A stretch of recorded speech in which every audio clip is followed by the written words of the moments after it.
하나님 말씀 요한복음 13장 31절로 38절까지 오늘 보겠습니다. 제가 한 절, 여러분이 한 절 교독합시다. 그가 나간 후에 예수께서 이르시되 지금 인자가 영광을 받았고 하나님도 인자로 말미암아 영광을 받으셨도다. 만일 하나님이 그로 말미암아 영광을 받으셨으면 하나님도 자기로 말미암아 그에게 영광을 주시리니 곧 주시리라.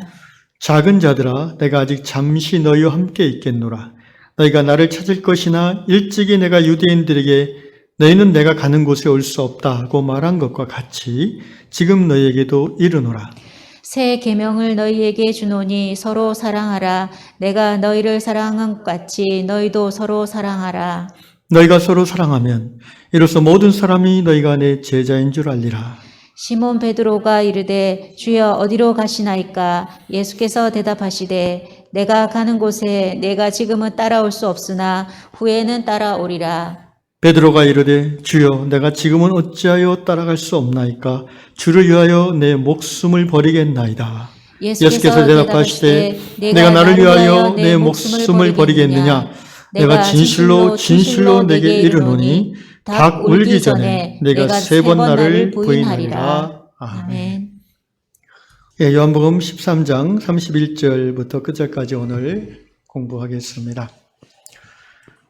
30절에 유다가 그 조각을 받고 곧 나가니 밤이러라 이렇게 끝나고 있습니다. 예수께서 이제 내일이면 십자가에 달리십니다.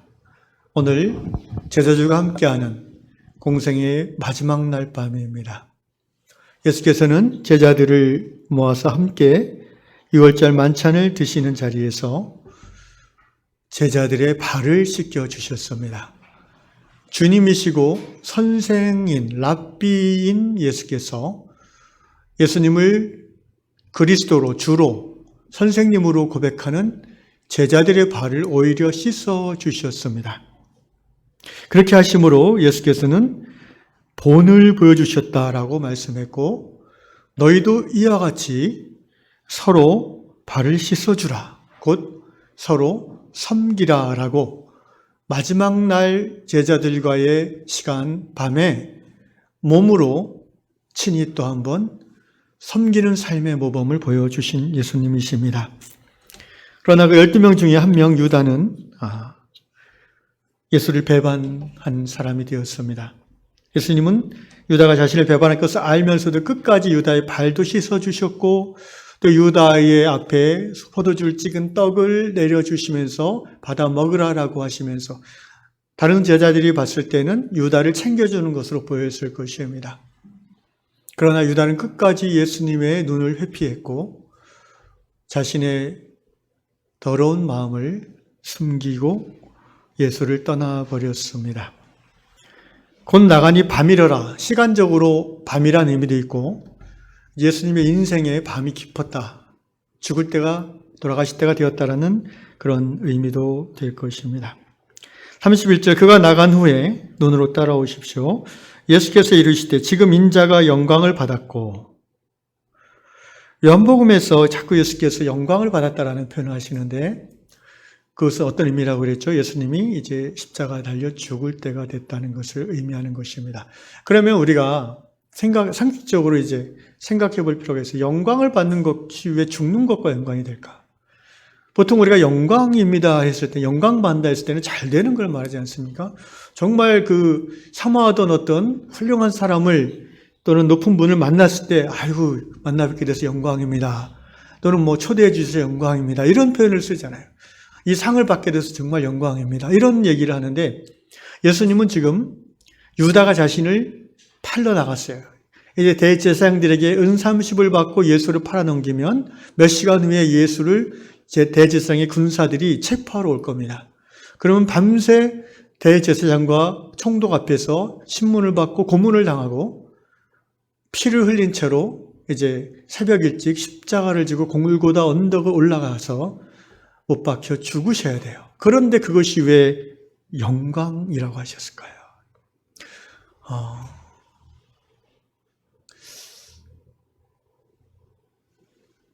예수님은 요한복음에서 당신을 표현하는 여러 가지 표현 중에 하나가 보냄을 받은 사람이라는 표현입니다. 그럼 누가 보낸 겁니까? 아버지 하나님이 예수님을 이 땅에 보내셨어요. 보내신 분이 주신 사명이 있어요. 그죠? 여러분, 보냄받은 인생에 있어서 최고의 영광이 뭘까요? 죽기 직전까지 그 사명을 완수하는 것. 아니, 죽음으로써까지 그 사명을 끝내는 것. 이것이 최고의 영광인 줄로 믿습니다. 예수님은 그 얘기를 하시는 거예요. 이제 인자가 영광을 받았다라는 말은 뭐예요? 내가 십자가 달려 죽게 될 것이 이제 최후로 결정됐다는 거예요. 유다의 배반을 통해서. 이제 내가 아버지께서 나를 이 땅에 보내신 사명을 완수할 수 있는 때가 되었다라는, 그래서 영광을 받았다 이렇게 표현하신 겁니다. 오늘 우리 예수를 믿고 따르는 하나님의 자녀, 예수 제자의 삶을 살고자 하는 우리들, 여러분, 성경은요 예수님만 보냄받은 분이 아닙니다.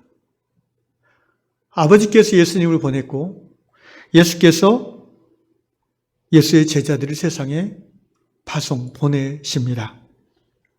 그 요한복음 13장 20절에 내가 진실로 진실로 너에게 이르노니 내가 보낸 자를 영접하는 자는 나를 영접하는 것이요 나를 영접한 자는 나를 보내신 이를 영접하는 것이니라. 아버지께서 예수님을, 성부가 성자를 파송하고 성자가 성자 예수 그리스도의 제자들을 세상 가운데 파송하는 거예요.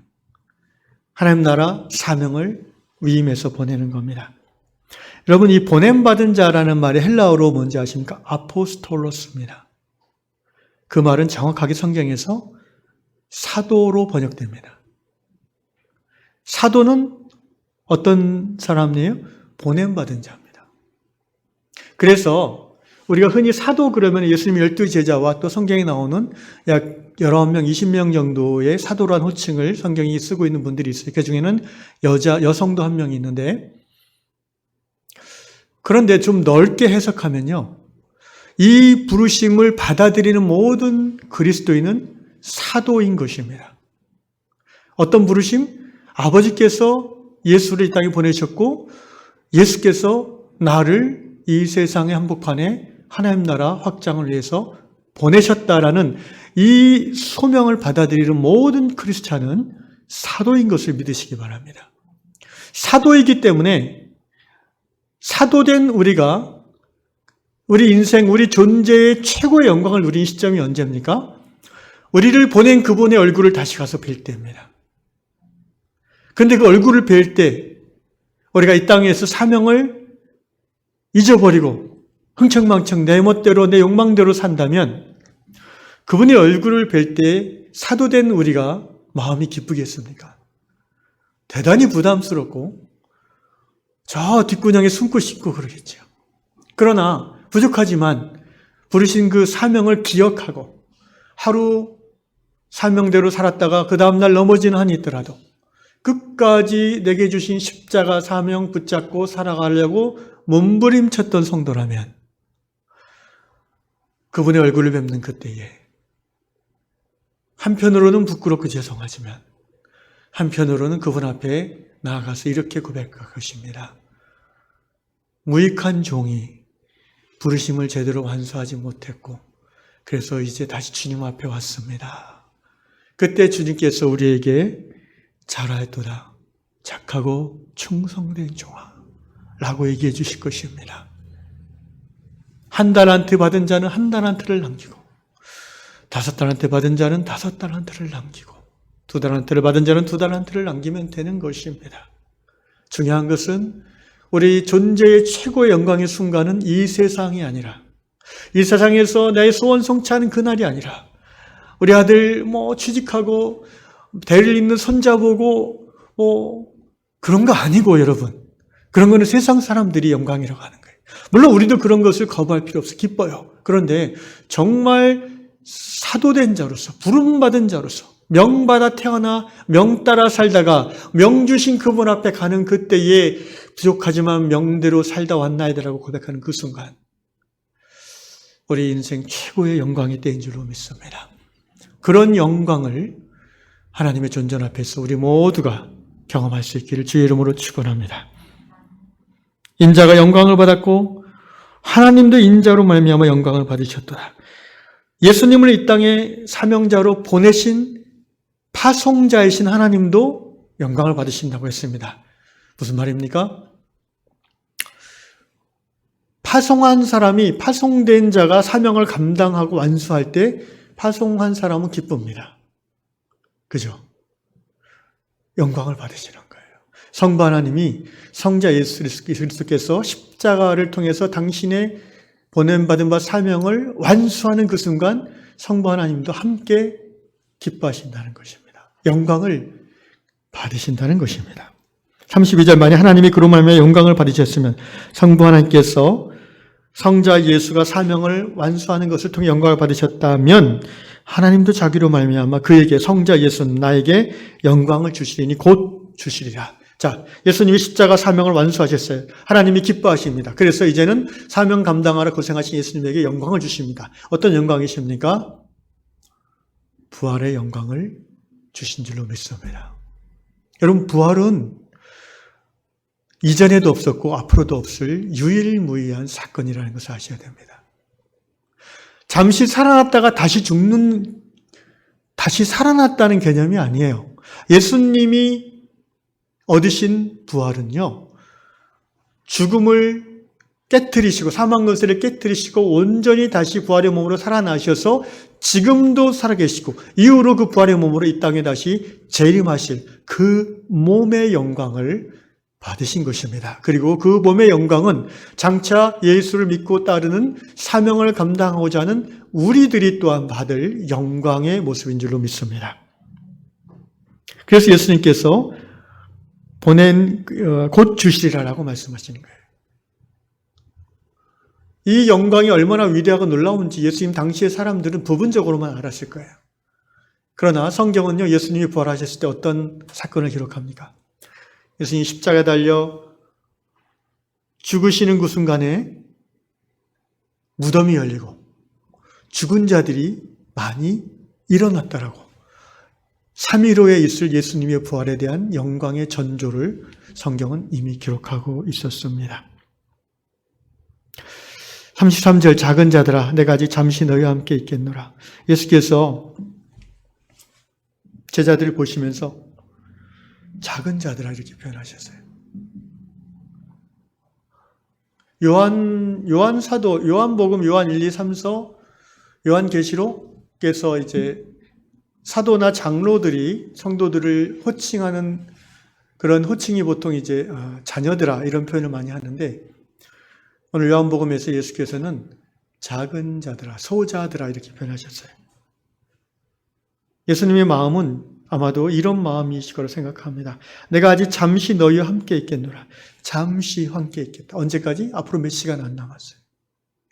예수님이 포로로 잡히고 고문당하고 골고다 끌려가서 비참하게 처형당하고 그리고 무덤에 들어가 버린 그 후에 제자들이 겪을 그 혼란, 그 공황 상태, 그 당황스러움을 예수님은 미리 아시고 제자들을 보시면서 불쌍히 여기시는 마음으로 작은 자들아 이렇게 부르셨다고 생각합니다. 너희가 나를 찾을 것이나, 예수님 십자가를 죽고 무덤에 들어가신 후에 찾을 것이나 일찍이 내가 유대인들에게 너희는 내가 가는 곳에 올 수 없다. 요한복음 8장에서 21절에서 예수께서 유대인들에게 이렇게 말씀하셨어요. 너희가 나를 찾다가 너희 죄 가운데서 죽겠고 내가 가는 곳에는 너희가 오지 못하리라. 이 제자들 그 말씀을 기억할 겁니다. 너희가 나를 찾는 것, 그것에 연연하지 말고 내가 너희에게 정말 지금 중요한 말을 마지막으로 하고 싶다. 이렇게 얘기하시는 거예요. 그러면서 하시는 말씀이 바로 저 유명한 New Commandment, 새 계명입니다. 왜 새 계명이라고 하셨을까요? 구약에 나오는 율법 계명을 옛 계명으로 규정하시는 겁니다. 새 계명이라고 일부러 부르신 것은 옛 계명을 전제하는 말이에요. 새 계명의 내용이 무엇입니까? 우리 한번 같이 34절, 35절 요한복음의 핵심 되는 말씀입니다. 함께 읽겠습니다. 시작. 새 계명을 너에게 주노니 서로 사랑하라. 내가 너희를 사랑한 것 같이 너희도 서로 사랑하라. 너희가 서로 사랑하면 이로써 모든 사람이 너희가 내 제자인 줄 알리라. 아멘. 새 계명, 엔톨렌이라는 말이 이제 계명이라는 단어입니다. 엔톨렌, 카이넨, 새로운. 근데 여러분 이게 내용상 성경에 처음 나오는 말입니까? 아니에요. 레위기에 보면 이미 옛 계명의 내용에 이게 나와요. 레위기 19장 18절에 말씀하시기를 내 이웃 사랑하기를 내 자신과 같이 사랑하라. 내 이웃을 사랑하라. 이게 서로 사랑하라예요. 내가 너를 사랑하고 너가 나를 이웃으로 사랑하면은 서로 사랑하는 거잖아요. 단어도 똑같아요. 아가페 사랑을 말하는 거예요. 셉차진 텔라 번역의 구약 성경 레위기 19장 18절의 사랑이 아가페로 번역되어 있습니다. 필레오, 에로스, 스토이게 여러 단어가 있지만 요한복음에 나오는 말씀처럼 똑같이 아가파오로 번역했어요. 아가페의 사랑이죠. 그러니까 이것은 새 계명이 아니에요, 사실은. 내용은 구약 성경에 나오는 말씀이에요. 그런데 왜 New Commandment라고, 왜 엔톨렌 카이넨이라고 했을까요? 그 이유는요, 내용이 새로운 게 아니라 이 말씀, 이 계명을 실행할 사람이 새로워진 사람이라는 의미입니다.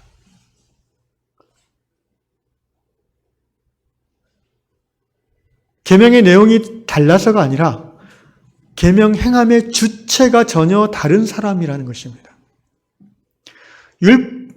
혈통에 있어서 이스라엘 유대인이 아니라 이 새 계명을 행할 수 있는 자는 누구예요? 이름이 에레미야, 에스겔서에 예언한 내용이에요. 제가 한 3주 전에 주일 예배 때 말씀드렸는데 에스겔 36장 26절 27절 또 새 영을 너희 속에 두고 새 마음을 너에게 주되 27절 또 내 영을 너희 속에 두고 너희로 내 율례를 계명을 말씀을 행하게 하리니 너희가 내 규례를 지켜 행할지라. 여러분 이 새 계명 서로 사랑하라.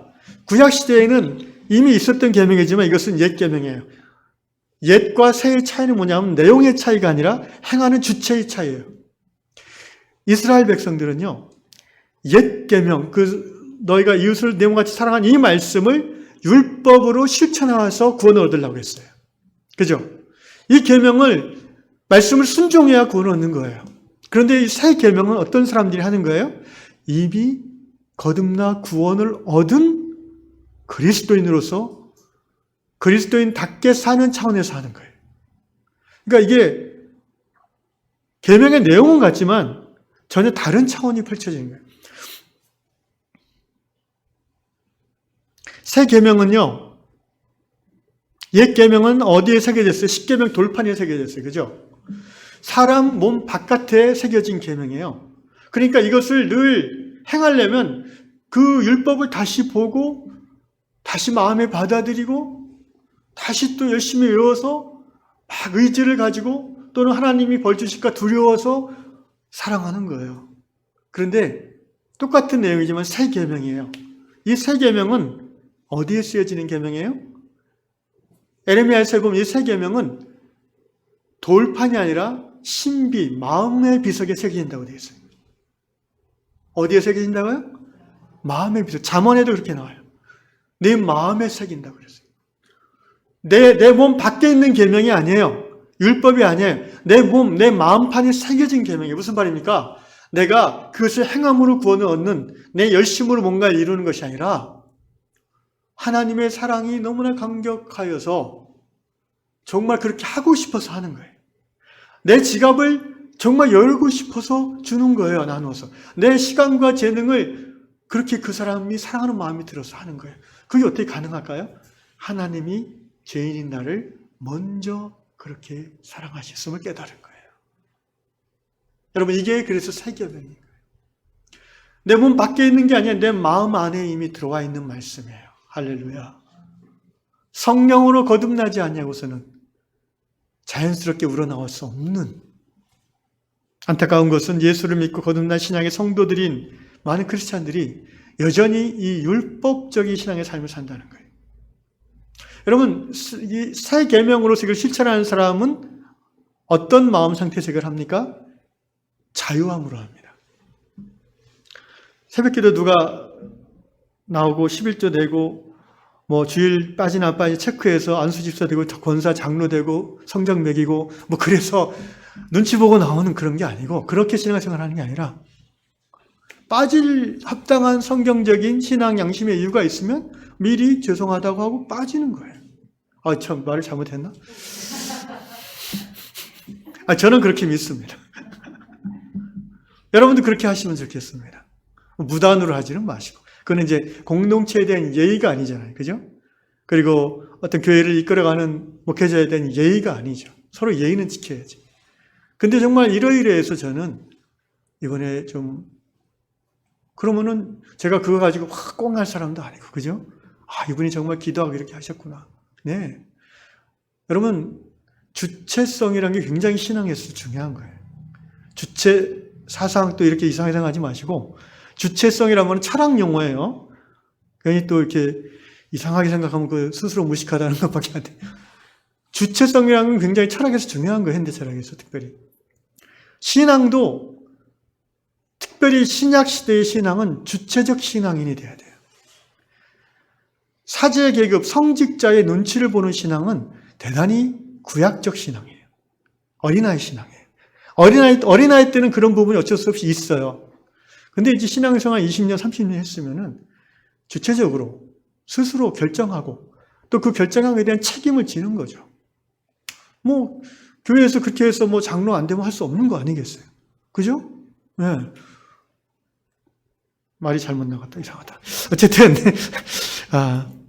제가 말씀드리고자 하는 거는요, 새 계명이라고 예수께서 하신 이유는 내용이 달라서가 아니라 그 행함의 주체가 전혀 다른 사람이기 때문에 그렇게 표현하시는 거예요. 돌판이 아니라 마음판에 새겨진 말씀.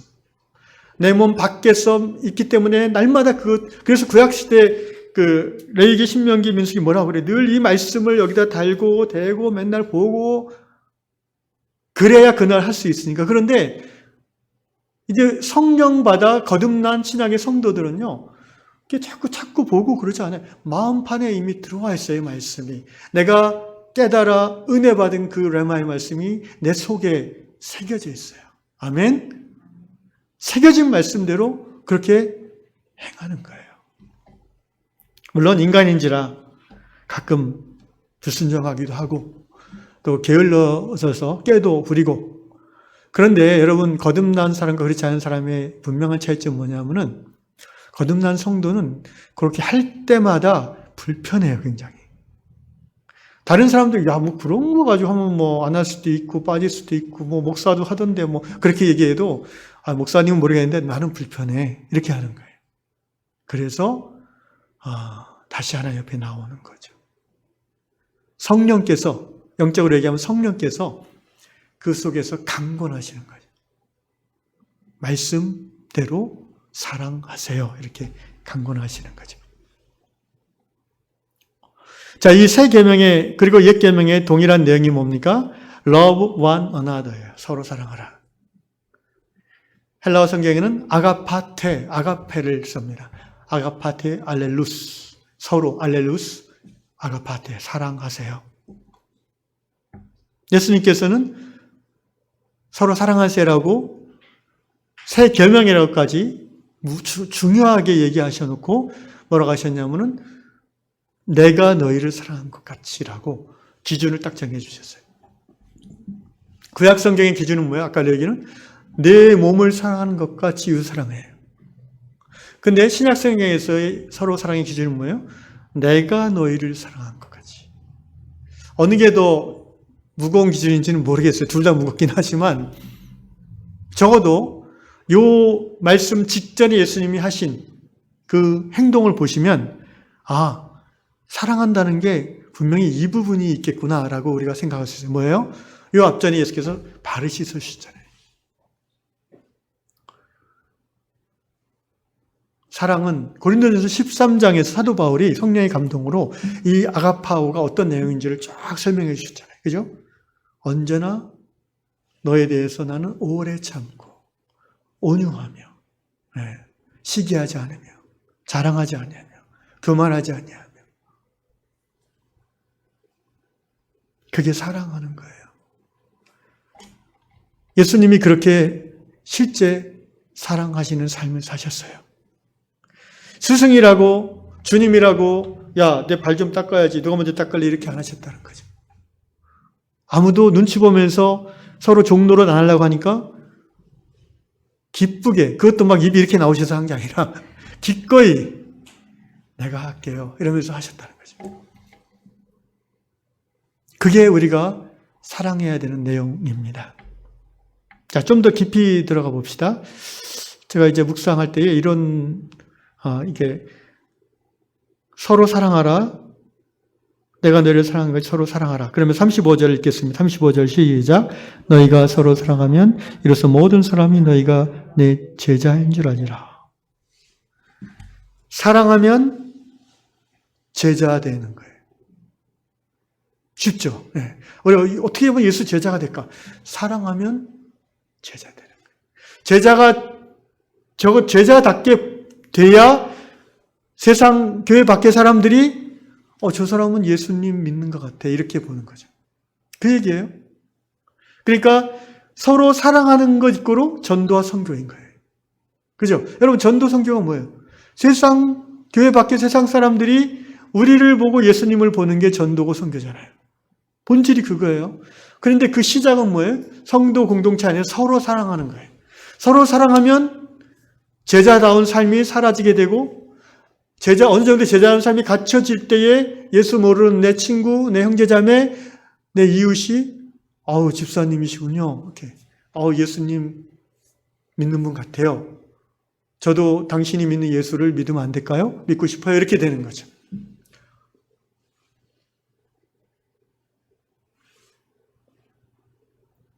한 10년 됐나? 10년 전에 저희 큰형수님이 이제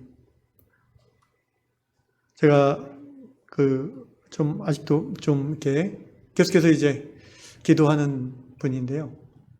한 10여 년 전에 제가 이렇게 하나님의 음성을 듣고 제가 그때 강변역 그때로 살았는데 일산까지 가서 제가 이제 형수님하고 저녁을 먹으면서 복음을 전했고 밥 먹다가 이제 막 하나님의 그 사랑이 임하셔서 형수님이 이제 울면서 복음을 받아들이셨고 예수님을 영접했습니다. 그리고 제가 이제 2002년도에 호주를 바로 갔어요. 그러니까 사실은 호주 가기 전에 이제 성령께서 그렇게 이끌어 주셔서 했는데 그때 펑펑 한방눈을 맞으면서 1시간, 한 2시간 가까이 걸려서 이제 일산까지 가서 밥 먹으면서 복음 전도하고 기도해주고 왔습니다. 근데 호주 갔다 오니까 교회를 안 다니시더라고요. 그래가지고 다시 가서 한번 전해야겠다 하다가 한 1년이 지났어요. 근데 어느 날 전화가 왔는데 입원하셨대요. 그래갖고 왜 그런가 봤더니 이제 이렇게 어떤 복막염으로 입원하셔서 수술을 하셨어요. 토요일 날 그날 이제 또 아내랑 같이 이제 엄청 막히는데 하여튼 가서 기도를 해드렸는데 왜 그 수술 직후에 환자들은 가스가 나와야 되잖아요. 그죠? 시술해보신 분들 알죠? 근데 가스가 안 나와서 막 힘들어하고 계셨어요. 근데 제가 기도해준 직후에 바로 이제 뻥 뚫렸어요. 그래갖고 이제 감격하시면서 그때 저는 이제 딴 얘기 하려는 게 아니라 이 말이 생각나서 그랬어요. 형수님이 저한테 저도 이제 도련님이 믿는 예수님 믿고 싶어요. 그렇게 얘기하시더라고요. 그래갖고 얼마나 그 토요일 2시간 운전하고 온 그 피로가 싹 없어졌어요. 그래가지고 제가 이번에는 놓치면 안 되겠다 싶어서 바로 이제 근처에 일산 광성교회 연결해서 교회를 열심히 잘 다니게 되셨어요. 그런데 또 몇 년 있다 보니까 지금 안 나가세요. 그래가지고 또 한 번에 하나님께서 기회를 더 주실 것으로 저는 믿고 기도하고 있습니다. 어쨌든 제가 태어나서 처음 들어본 말이에요. 당신이 믿는 예수를 나도 믿고 싶다. 정말 실감 나더라고요. 선교지에 가면은 가끔 들을 수 있을 것 같은데, 그래서 우리가 서로 사랑하면 세상 사람들이 당신이 믿는 예수 나도 믿고 싶어요. 이렇게 얘기하게 된다는 거예요. 그런데 저는 이 말씀 묵상하면서 요한복음 8장 말씀이 또 생각이 났어요. 요한복음 8장 31절 이하에 너희가 내 말에 거하면 참 내 제자가 되고, 기억나시죠?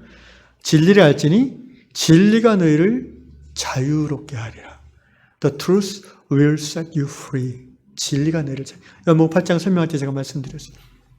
그러니까 너희가 내 말씀에 거한다는 게 이제 집 짓고 산다고 그랬죠. 말씀 안에 우리가 이렇게 말씀이 곧 내 안에서 내 가치관이 되고 내 생각이 되고 내 사상이 되고 나의 문화가 되고 우리 가정의 문화가 되고 내 인생의 기준이 될 때에 너희가 내 말에 거하면이란 말이에요. 그게 참 진정한 예수 제자가 된다는 거예요.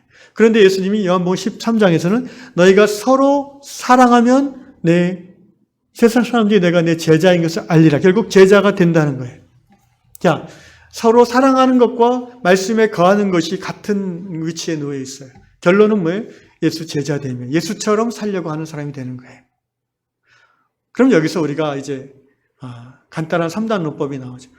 그러면 서로 사랑하면 예수 제자 될 거고 말씀에 거하면 예수 제자 되는 거니까 그러면 어떻게 하면은 정말 예수님처럼 사랑할 수 있을까?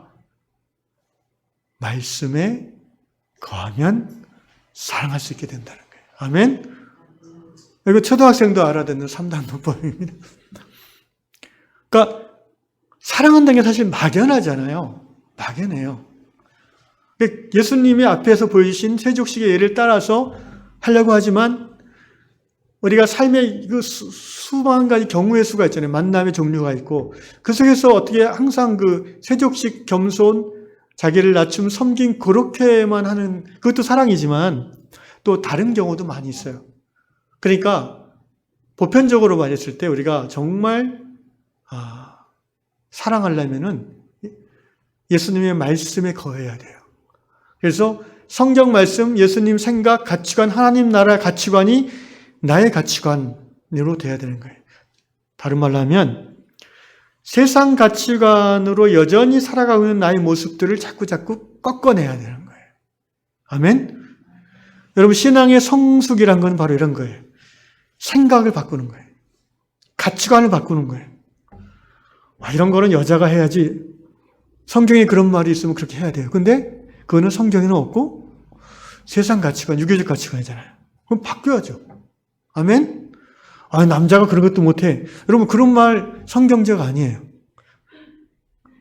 요새 페미니즘이라는 게 이제 많이 대두가 되고 또 일부 사람들이 반감도 갖고 특히 이제 저 같은 50대 이 아저씨들이 꼰대들이 굉장히 힘들어하는 부분이 이제 페미니즘 내용인데 저도 이렇게 어떤 때는 당황스러울 때가 있어요. 부딪히다 보면. 근데 저는 원론적으로는 그게 역사 발전의 자연스러운 방향이라고 생각해요. 다른 말로 하면 지난 수천 년간 남녀 차별이 있어 왔고 그것이 최근까지도 있어 왔다는 거예요. 근데 여러분 성경은 뭐라고 합니까? 갈라디아서 말씀에 그리스도 예수 안에서 남자와 여자가 차별이 없다고 그랬어요. 종이나 자유자나 똑같다고 그랬어요. 높은 자나 낮은 자나 여러분 교회 안에서는 제가 말씀드렸죠. 차이가 있지 차별이 있는 게 아니에요. 아멘? 하나님 나라가 이 땅 위에 구현되는 가장 근사치로 구현되는 게 뭐예요? 교회예요. 교회는 하나님 나라를 보여주는 모델이에요. 교회는 우리 요한교회 그 비전대로 하나님의 살아계심을 세상 가운데 드러내는 공동체, 곧 하나님이 이렇게 다스리시는 사회다. 그래서 교회는 다른 말로 하면 The Alternative Society, 대안사회입니다. 신호애락, 식의주락의 모든 그 행동과 삶을 살아감에 있어서 교회는 예수의 생각과 가치관대로 하려고 하는 사람들이 그렇게 살려고 애쓰는 공동체인 거예요. 주일날 성경책 들고 교회에 왔다 갔다 하고 집사, 권사, 장로 되고 기독교 장례식 해서 그게 기독교, 그게 예수 믿는 게 아니에요. 그거는 껍질일 뿐이에요. 정말 신앙의 본질은 뭐냐면은 일상 속에서 예수님의 생각으로 살아가려고 하는 거예요. 그래서 세상 사람들이 나를 보고 우리를 보고 하나님이 살아계시네. 정말 저 사람은 예수님을 따르네. 예. 전도, 선교, 예배 이런 걸 다 구분할 필요가 없어요, 사실은. 예수 제자됨의 삶을 살면 그 모든 게 삶 가운데 그들에게 드러나게 되는 것입니다. 그래서 말씀 안에 거하고 말씀이 내 안에 새겨지고 그것이 바로 사랑하는 방법이 되고 내용이 되고 그렇게 애쓰는 중에 우리가 예수님 제자 같은 사람이 되어지는 것입니다. 그것이 바로 명받아 살아가는 동안 명을 완수할 수 있는 유일한 길인 줄로 믿습니다.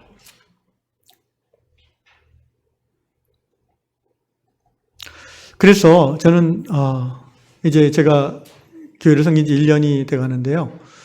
내년에는 우리 요한 공동체가 좀 더 예수님 제자 되는 그런 시작을 좀 발동을 걸어야 될 것 같아요. 코로나 상황이 어떻게 되든 코로나가 없어지는 않을 거니까, 그죠? 계속 같이 가는 건데 이제 코로나 이전으로 돌아갈 수는 없어요. 예.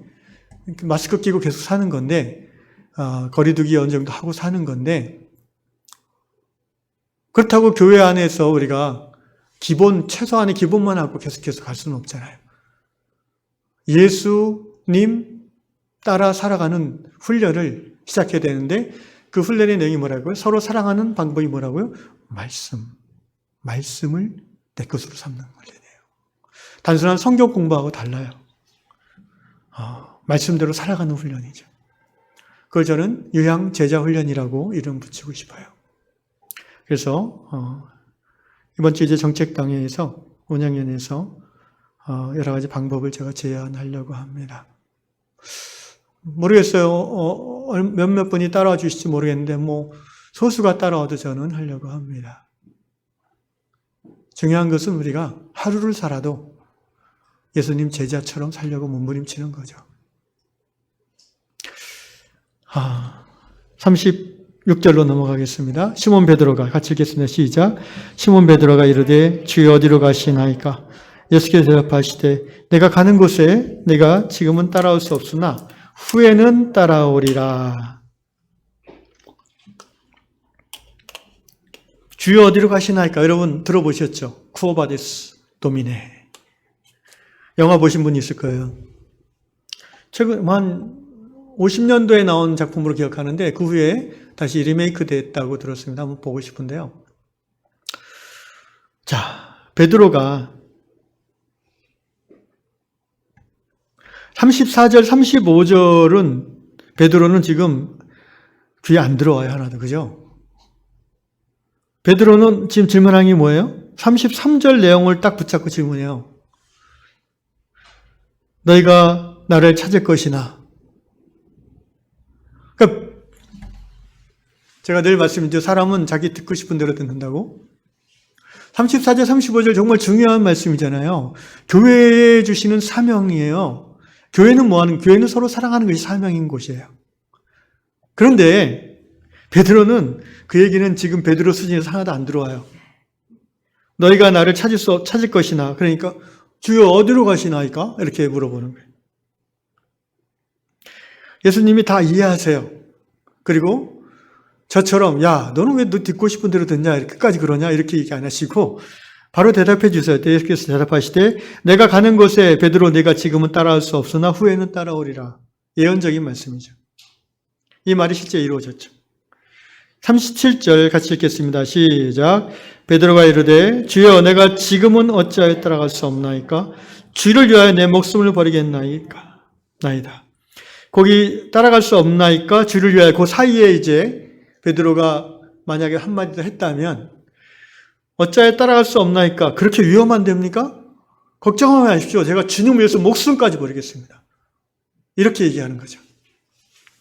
자, 베드로의 이 말이 괜히 뻥치는 거예요? 아니면은 진심을 담아서 하는 말이에요?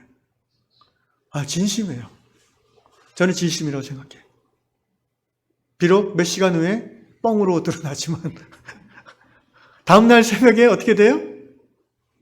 요한복음 18장에 보면요. 예수님이 신문 받는 대제사장집 뜰에서 이렇게 불 쬐면서 신문 받는 예수를 이렇게 몰래 보고 있다가 그 집에 그 여자 종이 너도 저 사람 패거리지? 하니까 아닌데요. 이렇게 두 번째 물었을 때 아니라니까?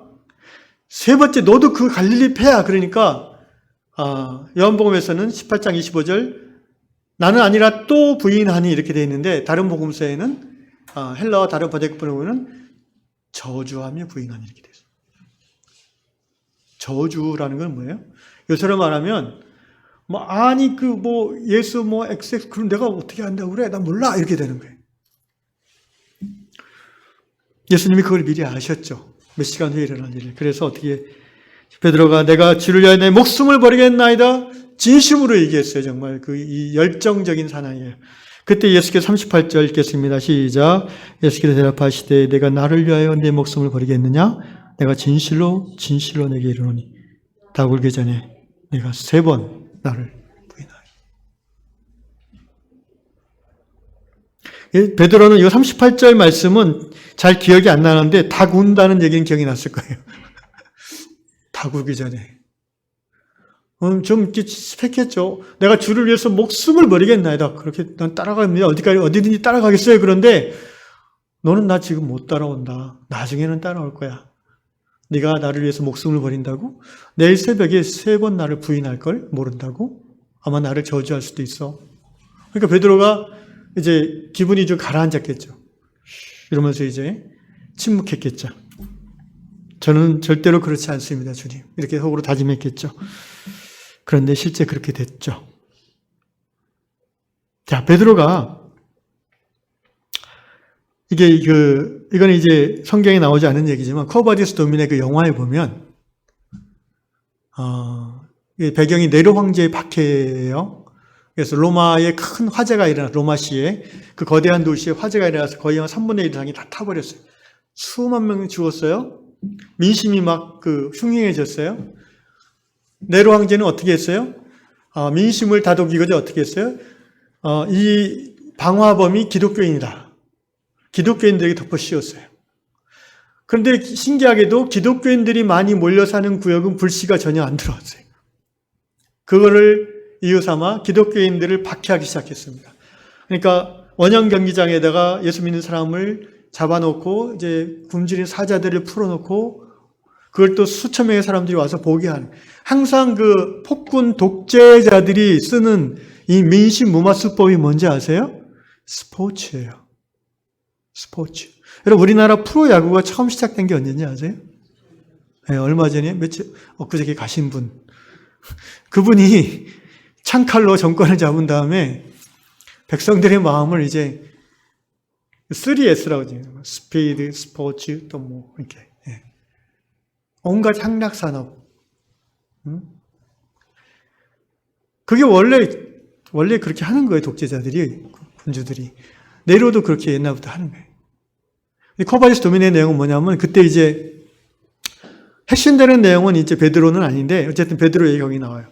베드로가 로마에서 이제 사역을 하는데 박해가 너무 심해지니까 베드로는 대사도잖아요. 그러니까 베드로를 따르는 많은 사람들이 사도님 잠깐 피신하는 게 좋겠습니다. 베드로를 데리고 이제 피신하기 로마 밖으로 나가요. 근데 로마 밖으로 나가는 중에 어떤 사람하고 마주치는데 베드로가 보니까 예수님인 거예요. 근데 예수님이 자기를 보고 이렇게 반가워하지 않는 것 같아요. 그래가지고 베드로가 막 반가운 얼굴로 주여! 가시니까 쿠어바디스 도미네, 쿠어바디스, 쿠어, 가다, 바디스, 어디로, 도미네, 주님이란 말이에요. 쿠어바디스 도미네 하니까 예수님이 그 영화에서 뭐라고 하셨어요? 베드로를 보면서 나는 내가 버리고 간 성도들을 위해서 로마로 들어간다. 그렇게 얘기하시고 가신대요. 그러자 베드로가 그 옛날 예수님을 부인했던 자신의 모습이 다시 떠올랐겠죠. 그래서 도망가는 걸 포기하고 베드로가 다시 로마로 들어갑니다. 그래서 성도들을 위로하고 복음 사역을 계속 하다가 잡혀서 십자가에 거꾸로 달려 순교하게 되는 것이 그 영화에 나옵니다.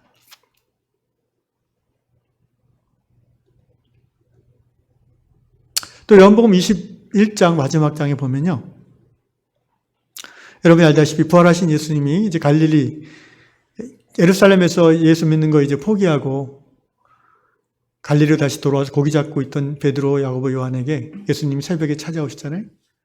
그래서 이제 뭐 베드로가 예수님이다 하고 막 이제 배에서 뛰어내려서 헤엄쳐서 왔죠.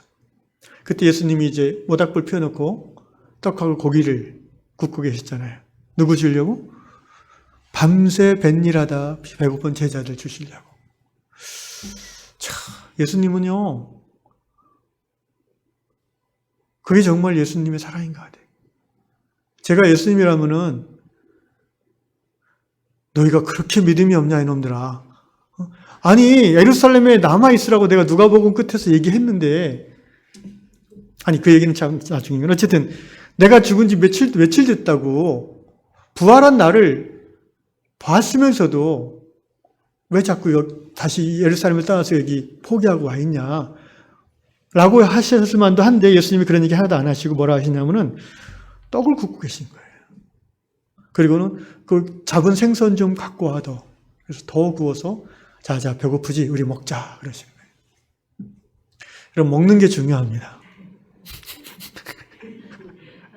특히 우리 젊은이들 잘 먹여야 돼. 이제 내년에 많이 나오면 아멘. 교회에서 안 먹이면 어떡하지? 큰일 났네 이거. 코로나 때문에. 어쨌든 그러면서 예수님이 베드로에게 하시는 요한복음 21장 내용 기억나실 거예요. 아가파스메, 베드로가 네가 나를 사랑하냐? 베드로가 사랑합니다. 예수님이 두 번째 물었어요. 내가 나를 사랑하느냐? 그러니까 베드로가 제가 주님을 필로세 그랬어요.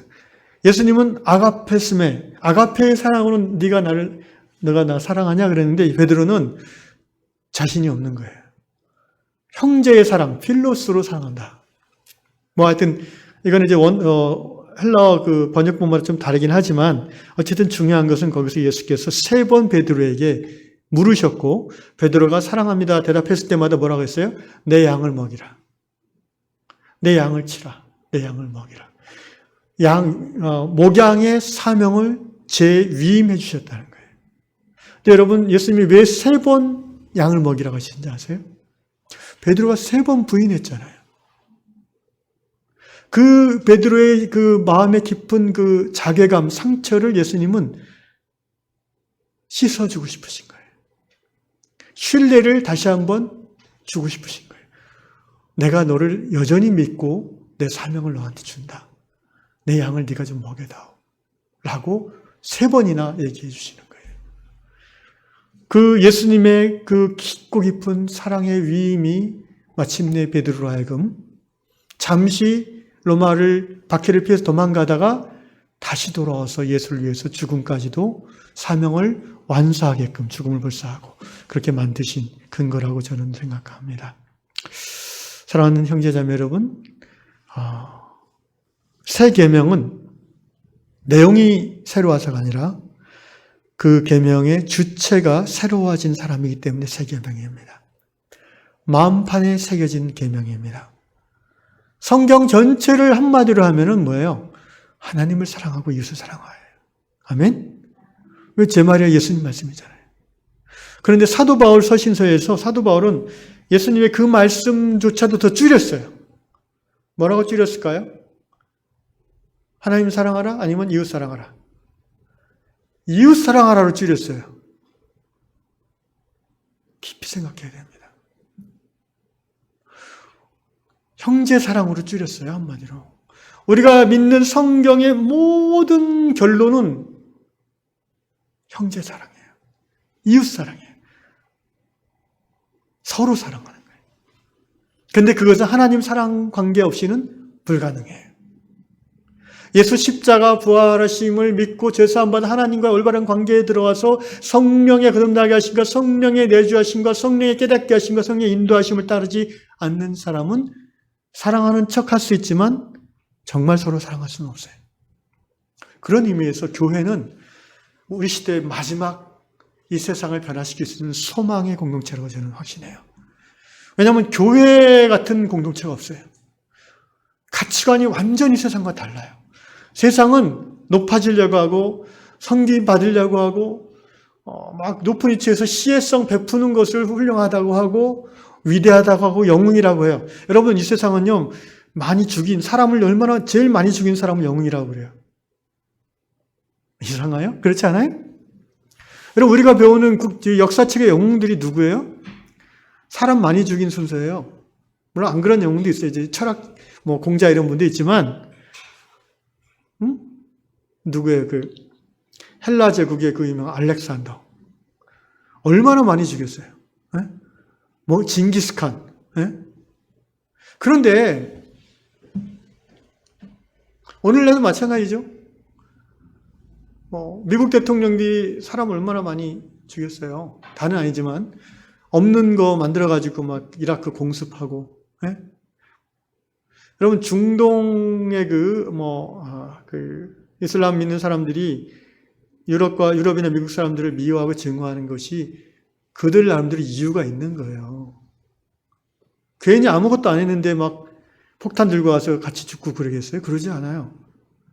역사를 공부해 보시면, 조금이라도 관심 갖고 보시면 금방 진실을 파악해요. 우리는 할리우드 영화에 너무 익숙해가지고, 미국 무슨 특공대 걸프전 어떻고 해서 다 영웅 만들어주잖아요. 미국 군인들을. 물론 그런 모습도 있을 수 있으나 공평하지 않다는 거예요, 제 말은. 이슬람권의 사람들이 그 영화를 보면은 그게 사실이라고 보겠어요?